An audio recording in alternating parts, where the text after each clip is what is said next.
The very first sentence, always and everywhere, monetary systems are hierarchical. And when I want to start with this idea of hierarchy is the difference between money and credit.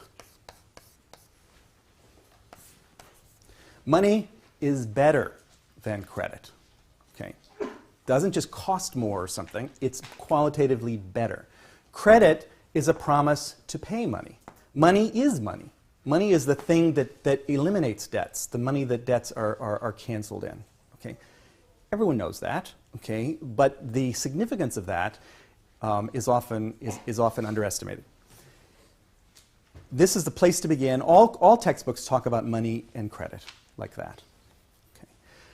I'm going to, in order to really emphasize the hierarchy, I'm going to add a few more layers, okay? 4 layers, in order to show, and there are many more layers than that, just to really build this idea of hierarchy. Let me get myself some more room here.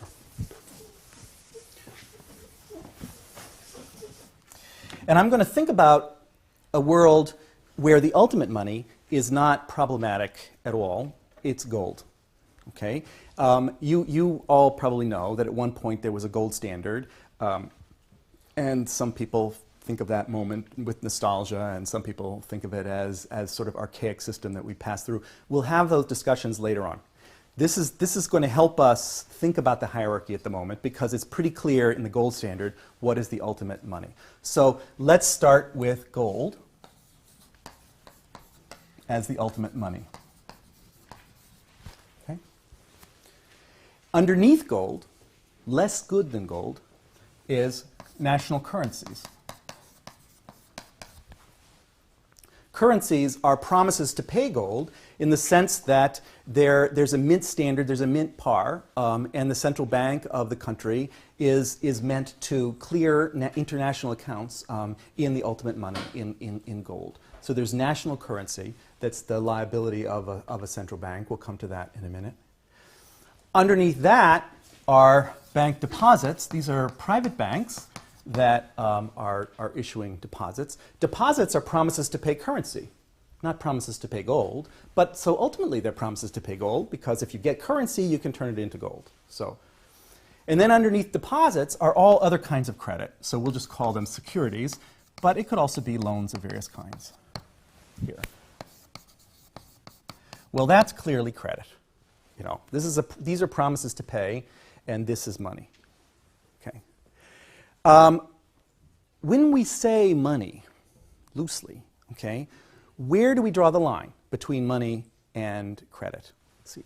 In most textbooks, you talk about money and credit. You don't talk about 4 layers. Where do they draw the line? Okay. Well, they're different throughout time. This has sort of changed throughout history. One idea is maybe to draw it here, okay, saying that all this stuff is money and all this stuff is credit. Certainly that was a sort of 19th century view. People often did that, because banks, which are issuing deposits, are clearing those payments with currency, with national currency there. And so that's the ultimate payment domestically.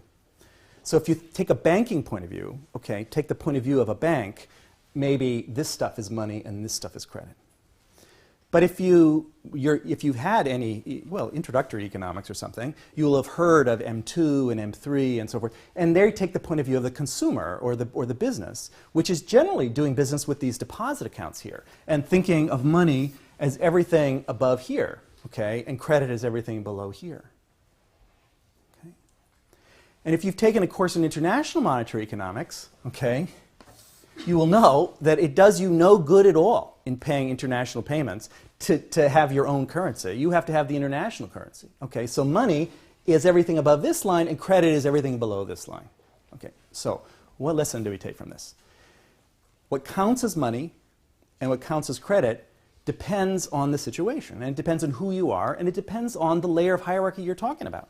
Okay, so instead of starting with definitions, this thing is money, this thing is credit, we're starting with concepts. Okay, so that we, in any individual situation, we ask ourselves, okay, what layer are we at? Okay, what things are credit, what things are money at this in this layer that we're talking about?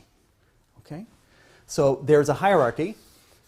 I've indicated here 4 layers. There are, in fact, many more than that, and there's considerable differentiation within each of these layers, and we'll talk about that. So once you get used to thinking about a hierarchy, you'll see it everywhere. Okay, it will become obvious. That's the main point for today. So far, so good. This is a hierarchy of financial instruments.